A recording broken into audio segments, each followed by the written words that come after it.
ஒரு காலத்துல அழுகனா என்னன்னே தெரியாத காலத்துல ஒரு துணை கூடவே இருந்துச்சு.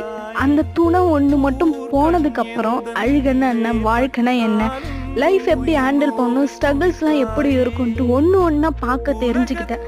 கத்துக்கினேன், புரிஞ்சுக்கினேன், நிறைய விஷயத்த டேக்கிள் பண்ண தெரிஞ்சுக்கிட்டேன். அந்த ஒரு இழப்பு யாருக்குன்னா என்ன பெத்த தாய் தான். அவங்க இருக்கும் பொழுது நான் பேசாம இருந்ததே கிடையாது. ஆனா இப்ப நான் பேசுறதை கேட்கறதுக்கு ஒரு ஆள் கூடமே இல்லாம நான் நிறைய டைம் ஃபீல் பண்ணி இருக்கேன்.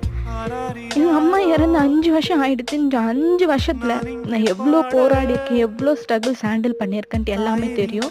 எங்க அம்மா இந்த உலகத்துல தான் இல்லை, பட் என் கூட எப்பொழுதுமே இருக்கிறாங்க, இருப்பாங்கன்ற நம்பிக்கையில என் லைஃப் ரன் பண்ணிட்டு இருக்கேன். எங்க அம்மா என்னோட ஃபியூச்சரை நல்லாவே பார்த்துப்பாங்கன்ற நம்பிக்கை எனக்கு கண்டிப்பா இருக்கு.